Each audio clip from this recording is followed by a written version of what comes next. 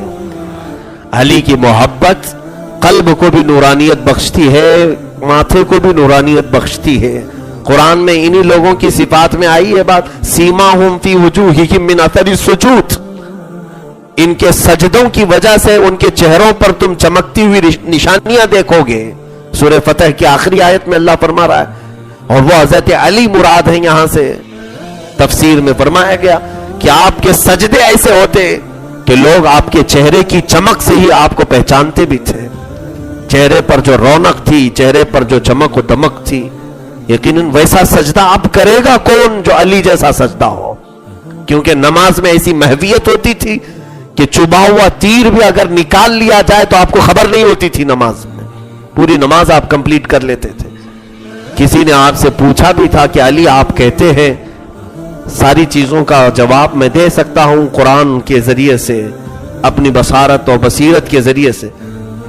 علی سے پوچھا گیا ہے کیا کبھی آپ نے خدا کو بھی دیکھا ہے؟ یہ ایک بڑا سوال تھا. کیا آپ نے اپنے اللہ کو دیکھا ہے، اس کی تجلیوں کو دیکھا ہے؟ دیکھیں، ایک ہے ظاہری طور پر دیکھنا اور ایک ہے خواب میں دیکھنا، بند آنکھوں سے دیکھنا. عالم بیداری میں سوائے رسول اللہ کے کسی کو خدا کی زیارت نہیں ہو سکتی، ممکن نہیں ہے. معراج کا ایک واقعہ حضور کے ساتھ ہوا اور پھر کسی کے ساتھ نہیں ہوگا. لیکن عالم خواب ہو یا بند آنکھوں سے ہو، بے شمار اولیاء کاملین نے رب ذوالجلال کی زیارت کی ہے. مولا تعالیٰ کی تجلیوں کو انہوں نے دیکھا ہے. حضرت علی سے کسی نے پوچھا کہ آپ نے خدا کو دیکھا ہے؟ تو آپ مسکرائے، کہا خدا کو دیکھنے کی بات کرتے ہو. علی اس وقت تک نماز کا دوسرا سجدہ نہیں کرتا جب تک پہلے سجدے میں زیارت نہیں کرتا. رب تبارک و تعالیٰ کی تجلیات جب تک میں نہیں دیکھتا سر نہیں اٹھاتا ہوں. سیماہم فی وجوہہم من اثر السجود، یہ وہی اسی کے مصداق ہیں کہ ان کے سجدوں کی نشانیاں ان کے چہروں پر تم دیکھو گے. ان کے سجدوں کی نشانیاں چہروں پر دیکھو. اچھا، یہاں لفظ وجوہہم ہے، سیماہم فی وجوہہم، وجہ کہتے ہیں چہرے کو، اور بعض لوگ بیچارے پیشانی پر داغ لگا کر کہتے ہیں ہم بھی اسی آیت کے مصداق ہیں. پیشانی پر جو شامی کباب ہو تو اسے لوگ یہ کہتے ہیں کہ سیماہم فی وجوہہم کا مطلب یہی ہے کہ دیکھو سجدوں سے پیشانی پر نشان. پیشانی کا لفظ ہی نہیں ہے قرآن میں، چہرہ ہے. پورے چہرے پر تمہارے نشانیاں آئیں گی سجدے کی، صرف پیشانی پر نہیں، پورے چہرے پر. اور نشانی کا مطلب کالا پیلا لال نہیں، دور سے دیکھنے والا صرف تمہارے چہرے کو دیکھ کر اسلام کی محبت میں گرفتار ہو جائے گا، وہ رسول پاک صلی اللہ تعالی علیہ وسلم کا شیدائی بن جائے. تو چہروں کی رونق کے متعلق کہا گیا وہ حضرت علی جیسے چہروں میں تھی. عزیزان گرامی، مولا علی شیر خدا رضی اللہ تعالیٰ عنہ کی محبت کے متعلق شروع میں چند باتیں عرض کرنا ضروری ہے کہ میرے آقا صلی اللہ تعالیٰ علیہ وسلم نے جو آپ کی فضیلت میں بیان فرمائی اس کے ہم بھی قائل ہیں، ہم انکار نہیں کرتے. ہم علی کو صرف علی نہیں کہتے، مولا علی کہتے ہیں. جبکہ بعض لوگوں کو مولا کہنے پر بھی دشواری ہے، دقت ہے، لیکن یہ دقت ان کی اپنی ہے، کیونکہ حضور صلی اللہ علیہ وسلم نے جب یہ فرمایا من کنت مولاہ فہذا علی مولا، جس کا میں مولا ہوں علی بھی اس کے مولا ہے. مولا کسے کہتے ہیں؟ آقا کو. مولا سردار کو کہتے ہیں. حضرت علی رضی اللہ تعالیٰ عنہ کے متعلق رسول کریم صلی اللہ علیہ وسلم کا یہ فرمان علی شان، اس پر کسی کو شک نہیں ہونی چاہیے. جب اللہ کے نبی نے انہیں مولا کہہ دیا ہے ہم سب کا، تو پھر مولا کہنے میں ہم سب کو کوئی دشواری بھی نہیں ہونی چاہیے. بلکہ طبری کی ایک روایت یہ بھی بتاتی ہے، اس کے آگے ایک اور روایت ہے کہ حضور پاک صلی اللہ تعالی علیہ وسلم نے فرمایا کہ میں جس کا مولا ہوں، صرف یہ لفظ نہیں بلکہ اس میں یہ لفظ ہے اللہ اور میں جس کے مولا ہے علی اس کا مولا ہے. اس میں پھر پوری کائنات آ گئی، سارے لوگ اس کو اپنا سردار بنائے ہیں. عزیزان گرامی وقار، نبوت کا مقام اپنی جگہ پر، لیکن ولایت کا مقام اپنی جگہ پر ہے.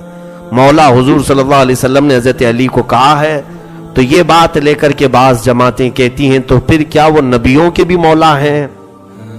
نبیوں کے بھی مولا ہیں؟ ہاں، ہم اس کی تطبیق یوں کہتے ہیں، عربی میں ایک لفظ کئی معنوں کے لیے آتا ہے، عربی میں ایک لفظ کئی معنوں کے لیے آتا ہے۔ لفظ عین، یہ سورج کو بھی بولتے ہیں، گھٹنے کو بھی بولتے ہیں، آنکھ کو بھی بولتے ہیں، ایک ہی لفظ ہے۔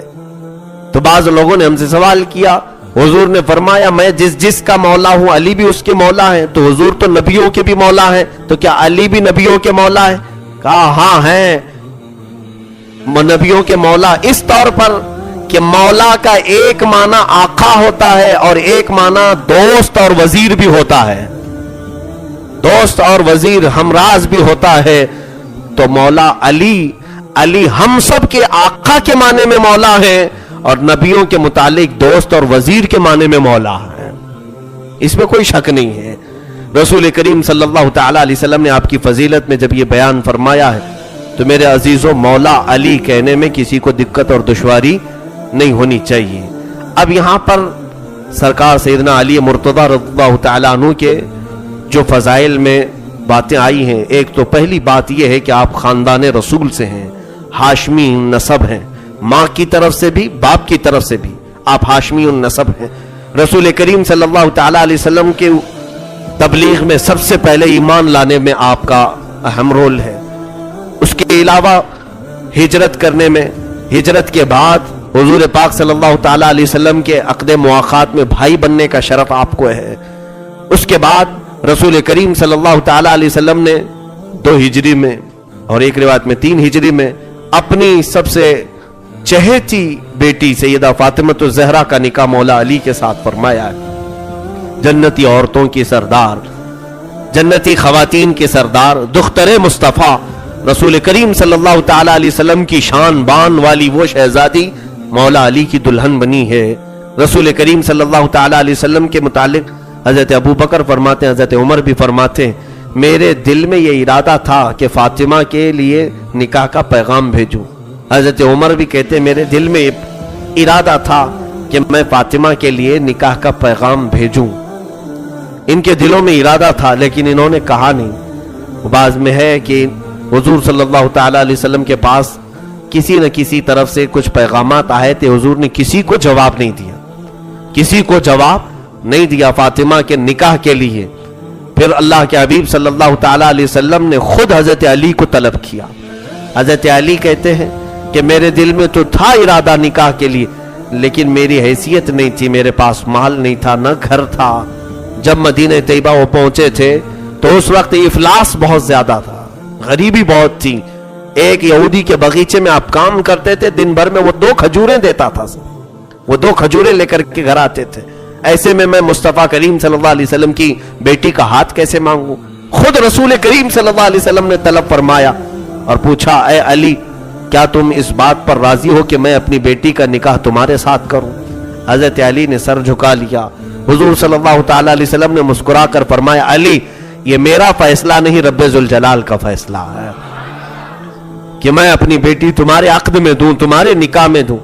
حضور پاک صلی اللہ تعالیٰ علیہ وسلم نے ان سے یہ نہیں فرمایا کہ جاؤ لے جاؤ ہماری بیٹی کو، کہا جاؤ مہر کے پیسے ڈھونڈ کے لاؤ، مہر کے لیے کوشش کرو۔ حضرت علی رضی اللہ تعالیٰ عنہ نے خوب محنت کی، خدمت کی اور جو کچھ بھی آپ سے بن سکا، اور کچھ چیزیں آپ نے بیچی اور کچھ گروی میں رکھا اور چاندی بطور مہر حضرت فاطمہ الزہرا رضی اللہ تعالیٰ عنہ کے لیے آپ لائے۔ تو حضرت فاطمہ سے آپ کا نکاح ہوا اور تقریباً 9 ماہ کے بعد رخصتی ہوئی۔ جس وقت رخصتی ہوئی حضرت علی رضی اللہ تعالیٰ عنہ نے حضرت نعمان کا گھر کرائے پر لیا تھا، ایک صحابی کا گھر۔ اس کرائے والے گھر میں جب حضرت فاطمہ آئی تھی تو صرف ایک چارپائی تھی، ایک بسترا تھا۔ حضرت علی حضور صلی اللہ علیہ وسلم کے گھر سے ایک چکی لے کر آئی تھی، پانی کا ایک مشکیزہ اور 2 مٹکے اور 2 برتن وہ ساتھ میں لے کر آئی تھی مٹی کے، اور ایک چراغ جلانے کے لیے۔ اس کے علاوہ کچھ نہیں تھا، بلکہ مختار کائنات روحی فدا صلی اللہ تعالیٰ علیہ وسلم نے پورے کائنات کی خواتین کی سردار، جنتی خواتین کی سردار کو اس حال میں رخصت فرمایا، کیونکہ ظاہری اسباب کچھ نہیں ہوتے میرے عزیزوں، دل کا تقوی سب سے بڑی چیز ہے۔ فاطمہ کے ساتھ جو رسول اللہ صلی اللہ علیہ وسلم نے سب سے بڑی دولت بھیجی تھی وہ حیا، عفت اور تقوی کی دولت بھیجی تھی۔ فاطمہ اس کی تو بات یعنی شہنشاہ تھیں، تقوی میں آپ کی مثال کیا ہو سکتی ہے۔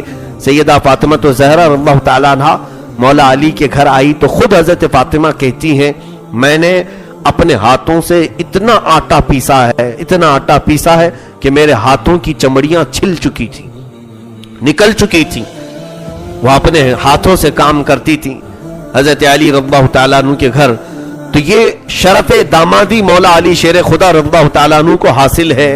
رسول کریم صلی اللہ تعالیٰ علیہ وسلم ان سے راضی تھے زندگی میں بھی، اور اپنی بیٹی دے کر کے یہ بھی فرمایا کہ اے علی میں نے اپنے جگر کا ایک ٹکڑا دیا ہے، انما فاطمۃ بضعۃ منی فمن احبها فقد احبنی ومن ابغضها فقد ابغضنی۔ رسول کریم صلی اللہ علیہ وسلم نے فرمایا بے شک فاطمہ میرے جسم کا ایک ٹکڑا ہے، جس نے اس سے محبت کیا اس نے مجھ سے محبت کیا، جس نے اس سے دشمنی کی گویا کہ اس نے مجھ سے نفرت کی ہے۔ بعض لوگ جیسے کتابوں میں بھی موجود ہیں، جماعت وہابیہ کے بڑے سردار امام جس کو یہ تسلیم کرتے ہیں شیخ ابن تیمیہ نے اپنی کتاب میں کئی جگہوں پر اپنی کتابوں سیدہ فاطمہ الزہرا کی گستاخی کی، توہین کی، کہا کہ وہ باغیہ تھی، بغاوت کیا ہے انہوں نے ابو بکر صدیق کی خلافت کے خلاف۔ ہرگز نہیں، سیدہ کائنات فاطمہ الزہرا رضی اللہ تعالیٰ عنہ کے متعلق ایسے جملے کہنا اپنی آخرت کو خراب کرنا ہے، اپنے خاتمے کو خراب کرنا ہے۔ میرے عزیزو یہی تو بات یہاں اہم ہے۔ تم یہاں درمیان کا راستہ اگر تلاشو گے تو اہل سنت و جماعت ہی تمہیں ملیں گے۔ ایک طرف فاطمہ کی محبت میں شیعہ ابو بکر عمر عثمان کو گالیاں دیتے ہیں، اور ایک طرف جماعت وہابیہ فاطمہ کی گستاخی حضرت علی کو کمتر بتانا۔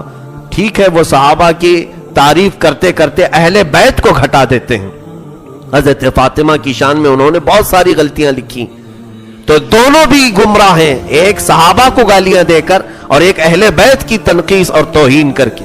الحمدللہ رب تعالیٰ نے ہم پر احسان فرمایا، ہم اہل بیت کی بھی ویسی محبت کرتے ہیں اور صحابہ کی بھی محبت رکھتے ہیں۔ یہ درمیان کا راستہ ہے، اہل سنت و جماعت ہی اس میں الحمدللہ کامل معیار کو پہنچتے ہیں۔ مولا علی شیر خدا رضی اللہ تعالیٰ عنہ کی جو پرسنل زندگی ہے اس کی طرف میں چلتا ہوں۔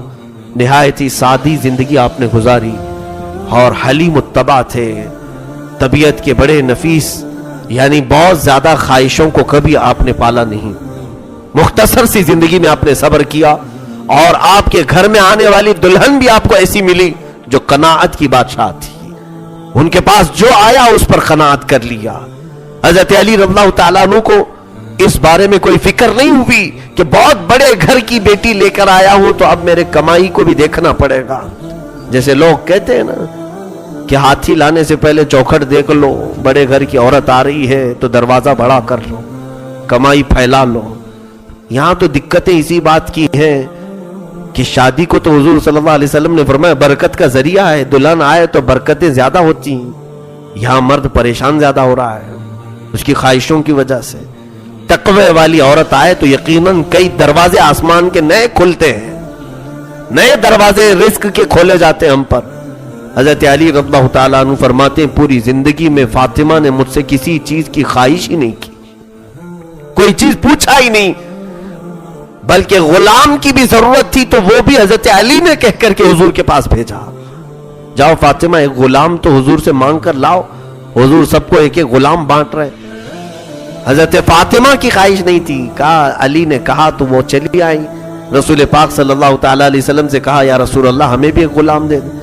میرے آقا نے ان کو غلام نہیں دیا، کہا فاطمہ جب زیادہ تھک جاؤ تو رات کے وقت 33 بار سبحان اللہ، 33 بار الحمدللہ، 34 بار اللہ اکبر پڑھو، تمہارے لیے ساری تھکن کے لیے کافی ہو جائے گا۔ وہ لے کر کے لوٹیں، پھر اس پر بھی صابرہ تھی، صبر کیا۔ حضرت علی رضی اللہ تعالیٰ عنہ کے گھر کی حالت ایسی تھی، ایک بار رسول کریم صلی اللہ تعالیٰ علیہ وسلم ان کے گھر تشریف لے گئے، دیکھا کہ حسنین کریمین نہیں، بچوں کو دیکھنے کے لیے حضور اکثر جایا کرتے۔ پوچھا کہاں ہیں؟ کہا یا رسول اللہ صلی اللہ علیہ وسلم ہمارے گھر میں آج کچھ بھی نہیں تھا، کوئی چیز نہیں تھی کھانے کے لیے، بچے بھوکے تھے، تو علی نے کہا ہے کہ میں بچوں کو لے جاتا ہوں، نہیں تو یہ تمہارے کاموں میں یہاں مخل نہ ہو جائے۔ تو علی آج جس باغیچے میں کام کرتے ہیں اس باغیچے میں دونوں کو لے کر کے گئے۔ حضور صلی اللہ تعالی علیہ وسلم نے پوچھا کہ کہاں گئے؟ فلاں کے باغیچے میں۔ جب رسول کریم صلی اللہ علیہ وسلم وہاں پہنچے تو دوپہر کا وقت تھا، کڑی دھوپ ہے۔ حضرت علی رضی اللہ تعالیٰ عنہ باغیچے میں کنویں سے پانی نکالتے ہیں اور درختوں پر ڈالتے ہیں، یہ کام چل رہا ہے، مزدوری چل رہی، اور حسنین کریمین کو ایک جگہ بٹھاتے ہیں، بیچ بیچ میں انہیں کھلاتے ہیں اور پھر جاتے ہیں پانی بھر کر لاتے ہیں۔ اللہ کے حبیب صلی اللہ تعالیٰ علیہ وسلم اس باغیچے میں تشریف لائے اور کہا کہ علی کیا تمہارے کاموں میں میں بھی ہاتھ نہ بٹھاؤں؟ اور خود رسول کریم صلی اللہ تعالیٰ علیہ وسلم نے اس باغیچے میں کام کیا اور پانی بھرا اور درختوں کو ڈالا۔ شام ہونے سے پہلے کچھ کھجوریں گھر کے لیے لے کر ایک بچے کو امام علی مرتضی اور ایک بچے کو رسول پاک اٹھا کر گھر لے آئے۔ گھر کی کیفیت یہ تھی کہ بہت زیادہ ٹھاٹ باٹ نہیں تھا، بلکہ یہ اہل بیت کا گھرانہ تو ایسا ہے کہ حسنین کریمین بیمار ہوئے تھے تو ان کی کنیزہ جو گھر کی فضہ نام کی کنیزہ تھی، اس نے منت کر لی، منت یہ مانگی کہ اے اللہ اگر بچے صحیح ہو جائیں تو پورے گھر والے مل کر کے ہم 3 روزے رکھیں گے۔ اس نے منت کی، بچوں کو شفا یابی مل گئی، شفا ہو گئے۔ دونوں بچے جب صحت یاب ہوئے تو فضہ نے حضرت علی اور حضرت فاطمہ کو بتایا کہ میں نے منت کی تھی، بچے صحیح ہو گئے۔ تو گھر والوں نے کہا، حضرت علی حضرت فاطمہ دونوں بچے اور فضہ، کہ آج سے ہم روزہ رکھتے ہیں، 3 دن کنٹینیو روزہ رکھیں۔ روزہ رکھے، دوسرے دن حضرت علی روزے کے عالم میں کام کے لیے جاتے تھے، دن بھر کام کر کے شام کو جب آنے کا وقت تھا تو آپ کی مزدوری اتنی تھی جس سے صرف آٹا ملا 5 روٹیاں بن سکتی تھی، 5 روٹیاں بن سکے اتنا آٹا ملا۔ گھر لے کر کے آئے، حضرت فاطمہ نے روٹیاں بنائی تو جیسے ہی افطاری کا وقت تھا ایک مسکین گھر پر آیا اور اس نے آواز لگائی، کہا کہ اے اہل بیت، رسول اللہ کے گھر والوں، تم ہر ایک کو دیتے ہو، میں بھوکا ہوں، مجھے کھلاؤ۔ حضرت فاطمہ نے کہا کہ یہ 5 روٹیاں اس کو اٹھا کر دے دو، اللہ کے نام پر اس نے مانگا ہے۔ اور پھر گھر والے 5 لوگ پانی پی کر افطار کر گئے۔ دوسرے دن بھی روزہ تھا، منت کا روزہ ہے۔ حضرت علی اسی حالت میں کام پر گئے ہوئے ہیں، اسی حال میں باغیچے کا کام کیا۔ شام کو آج جو مزدوری ملی اس سے بھی آٹا خریدا، آج روٹیاں بنائی۔ 2 دن کی بھوک کا کیا حال ہو سکتا ہے میرے عزیزوں؟ آج ہم بھوک سے تل ملاتے ہیں، صبح سے شام کا روزہ، وہ بھی ہم کو اے سی کا روزہ برداشت نہیں ہو پاتا، آرام کے روزے ہیں بغیر کام کے، وہ مدینے کی گرمیوں کے روزے ہیں۔ حضرت علی دوسرے دن جب آئے، آٹا لے کر گوندا گیا، روٹیاں بنی، ایک یتیم بچہ باہر کھڑا تھا، اس نے آواز دی، اے رسول اللہ کے گھر والوں، مجھے سننے میں آیا ہے کہ آپ کے گھر سے جو بھی مانگتا ہے وہ خالی نہیں جاتا، میں بھوکا ہوں، مجھے کھلاؤ۔ حضرت فاطمہ نے 5 روٹیاں اٹھائی، اس یتیم بچے کو دے دیا، خود پانی پی کر کے افطار کر لی۔ تیسرا روزہ تھا، روزے چھوڑنا بھی نہیں تھا، منت کے روزے تھے۔ تیسرے روزے میں پھر حضرت علی اسی حالت میں کام پر گئے۔ کون کر سکتا ہے یہ سوائے شیر خدا کی طاقت کے؟ کون برداشت کر سکے گا؟ تیسرا دن جب آپ مزدوری کا آٹا لے کر کے آئے، آج روٹیاں بنی تھیں، لیکن آج ایک قیدی، جیل سے چھوٹا ہوا قیدی باہر کھڑا تھا، کہا زمانہ ہو گیا میں نے کھانے کو نہیں دیکھا، اور میں نے سوچا ہے کہ کسی اور گھر کیوں جاؤں، رسول اللہ کے گھر والوں کے پاس آؤں، یہاں منگتوں کو کھلایا جاتا ہے۔ بی بی نے وہ روٹیاں اٹھائی، دے دیا۔ مولا علی نے ایک بار بھی نہیں کہا کہ فاطمہ 1 رکھ لیتی، 2 رکھ لیتی، 3 رکھ لیتی، باقی کی دے دیتی۔ وہ بھی اپنی اس بیوی کی خیرات پر راضی تھے۔ بچوں کو بھی ایسی تربیت تو ملی تھی بچپن میں۔ تیسرا روزہ ہے اور روٹیاں اٹھا کر دی گئی، یہ بڑا کڑا امتحان تھا میرے عزیزوں، اہل بیت کے گھر والوں، اہل بیت والوں کے ساتھ، رسول پاک صلی اللہ تعالی علیہ وسلم کے گھر والوں کے ساتھ یہ بڑا امتحان تھا۔ 3 روزے گزر گئے، شام کو میرے آقا صلی اللہ علیہ وسلم گھر میں داخل ہوتے ہیں، تو دیکھا کہ حسنین کریمین طاق میں دبکے ہوئے بیٹھے ہیں. حضرت علی کا پیٹ سے لگا ہے, فاطمہ کی کمر جھکی ہوئی, کسی سے آواز نہیں نکل رہی. فضا کو دیکھا گیا, آنکھیں اندر ہیں.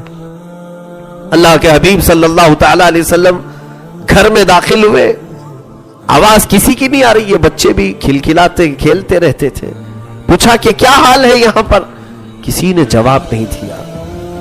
ہوتا تو بیٹی رو رو کر کے شکایتیں کرتی کہ ابا جان گھر ایسا چل رہا ہے کہ کھانے کو نہیں ہے, کس کے گھر آپ شادی کر کے دے دیے. یہ ہزار شکایتیں فاطمہ کرتی اپنے باپ سے. رسول کریم صلی اللہ علیہ وسلم ایک لفظ نہیں کہا. صبر کی پہاڑ ہے. اللہ کے حبیب صلی اللہ علیہ وسلم نے 2 مرتبہ پوچھا, جواب کسی سے کچھ بھی نہیں آیا, سب خاموش تھے.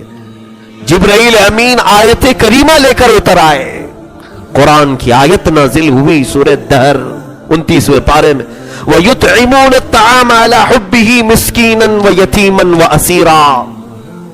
اے محبوب, یہ وہ گھرانہ ہے جو اپنے رب کی محبت میں کبھی مسکین کو کھلاتا ہے, کبھی یتیم کو, اور کبھی قیدیوں کو کھلاتا ہے. جبرائیل امین آ کر بتاتے ہیں. اور پھر جنت کا دسترخوان اترا. علی کے گھر پر جنت کا دسترخوان اترا. رسول کریم صلی اللہ علیہ وسلم نے کھانا پیش کیا اور فرمایا, مبارک ہو میرے گھر والوں, تم امتحان میں کامیاب ہو گئے. رب تبارک و تعالیٰ کی طرف سے یہ امتحان تھا. آنے والا نہ مسکین تھا, نہ یتیم تھا, نہ قیدی تھا. وہ شکلیں تو ان کی تھی, لیکن وہ اللہ کی طرف سے بھیجے گئے فرشتے تھے جو رسول اللہ کے گھر والوں کا امتحان لے رہے تھے. وہ لجپال گھرانہ میرے آقا کا, سرکار دو عالم صلی اللہ تعالی علیہ وسلم کی جود و سخا پورے اس گھرانے میں وابستہ تھی. آج بھی ہمارا عقیدہ یہی ہے میرے عزیزوں, فاطمہ کے نام سے بھی مولا کی بارگاہ میں مانگا جائے, رب تبارک و تعالیٰ ان ہاتھوں کو مایوس نہیں فرماتا, نا امید نہیں فرماتا. چادر زہرا کا واسطہ لے کر جب بھی مانگا گیا ہے ملتا ہے. مولا علی شیر خدا رضی اللہ تعالیٰ عنہ کا یہ گھر, جہاں رسول کریم صلی اللہ تعالیٰ علیہ وسلم نے ان کی تربیت بچپن سے فرمائی, تو ظاہر سی بات ہے زندگی گزارنے کے اسلوب بھی انہوں نے ایسے بنائے تھے. کبھی کسی سے شکایت نہیں, اپنے نفس کے لیے انہوں نے کوئی چیز نہیں کی.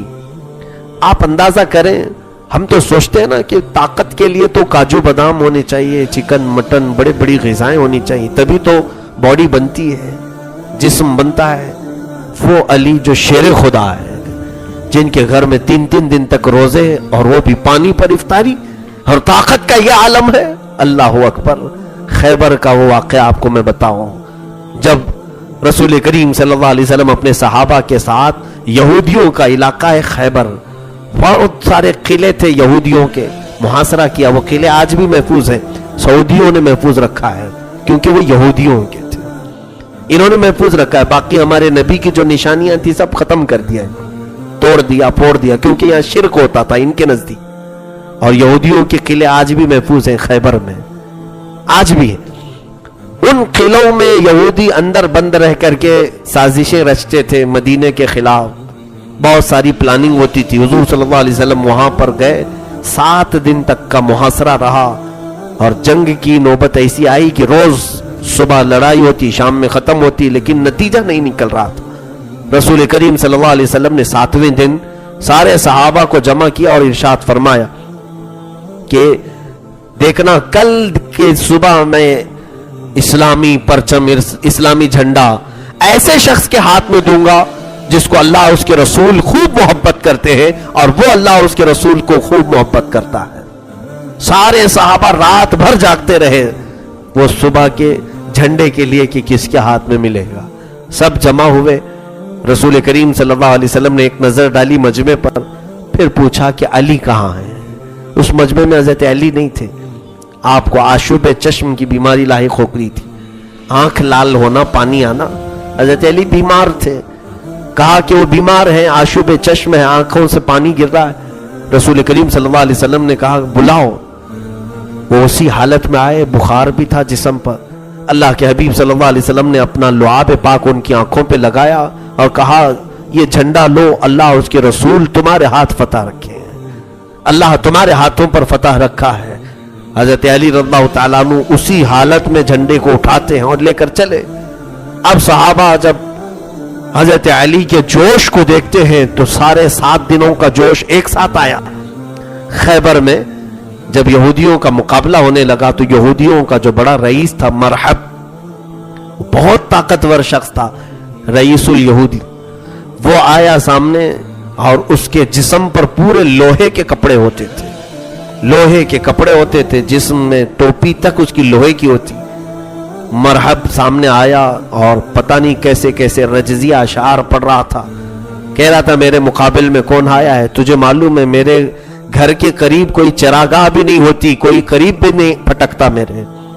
حضرت علی رضی اللہ تعالیٰ عنہ نے بھی اس کے جواب میں کہا انا الذی سمیتنی امی حیدرہ، میں وہ ہوں جو میری ماں نے میرا نام ہی حیدر رکھا ہے. حیدر کچھار کا بہت ماہر شعر اسے کہا جاتا ہے. حضرت علی رضی اللہ تعالیٰ عنہ نے اس کے مقابل میں جب تلوار اٹھائی، مقابلہ تھوڑی دیر کا ہوا، لیکن یہ ذوالفقار حیدری تھی، رسول پاک صلی اللہ تعالیٰ علیہ وسلم کی عطا کی ہوئی تلوار تھی. اس تلوار سے آپ نے جب ایسے مارا کہ لوہے کو کاٹتی ہوئی تلوار گئی، اس کا سر آسمان پر اڑا، آسمان پر اڑا، اور جب وہ نیچے زمین پر ڈھہ گیا تو سارے یہودیوں میں خوف و ہراس پھیل گیا. لیکن پھر بھی ان کے اندر ایک قوت یہ تھی کہ بڑے بڑے قلعے کے دروازے بند تھے. حضرت علی رضی اللہ تعالیٰ عنہ ایک ہاتھ سے تلوار چلاتے رہے. صحابہ سے کہا کہ تم قلعوں کے اندر داخل ہو جاؤ. صحابہ نے کہا دروازے بند ہیں. حضرت علی نے خیبر کا بڑا پھاٹک ہلایا اور وہ پورے لوہے سے بنا ہوا دروازہ، اس زمانے کے، اس زمانے کے نہیں، اس زمانے کے 40 صحابہ اٹھاتے تھے اس دروازے کو تو اٹھ نہیں پاتا. حضرت علی نے اپنے سیدھے ہاتھ سے اکیلے اس دروازے کو اٹھایا اور اٹھا کر کے کھڑے رہے، یہاں تک کہ فرماتے ہیں تقریباً 600 صحابہ کے اندر جانے تک حضرت علی تنہا وہ ہاتھ میں اٹھا کر کھڑے رہے، اس دروازے کو اٹھا کر کھڑے رہے. ایک ہاتھ میں تلوار ہے، ایک ہاتھ میں اتنا بڑا پھاٹک دروازہ ہے. اور اس کے بعد کہا کہ سب خاطر خواہ صحابہ کی جماعت اندر جا چکی ہے تو آپ نے اس دروازے کو اٹھا کر کئی گز دور پھینکا. اسی لیے تو آپ کا لقب فاتح خیبر ہے. خیبر شکن آپ کو کہا گیا ہے، پورے خیبر کو توڑ دیا. اسی شام کو اللہ نے مسلمانوں کے ہاتھوں فتح عظیم عطا فرمائی. وہ فتح کا سہرا حضرت علی کے سر پہنچتا ہے. رسول کریم صلی اللہ علیہ وسلم نے صبح ہی بشارت دی تھی.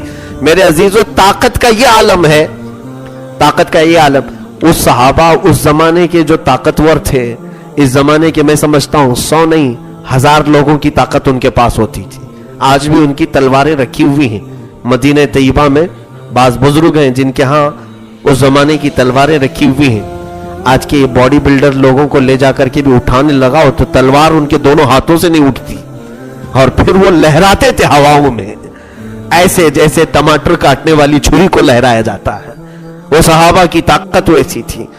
تو ظاہر سی بات ہے ہم لوگ تو فارم کے پلے ہوئے لوگ ہیں، ساری غذائیں جو ہے فارم کی کھا رہے ہیں. زہر کھا کر کے کون سی طاقت بننے والی ہے؟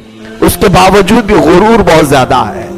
حضرت علی رضی اللہ تعالیٰ عنہ کرم اللہ وجہہ الکریم اس زمانے کے 40 مردوں کی طاقت تنہا رکھتے تھے. شیر خدا ان کو ایسے ہی نہیں کہا گیا.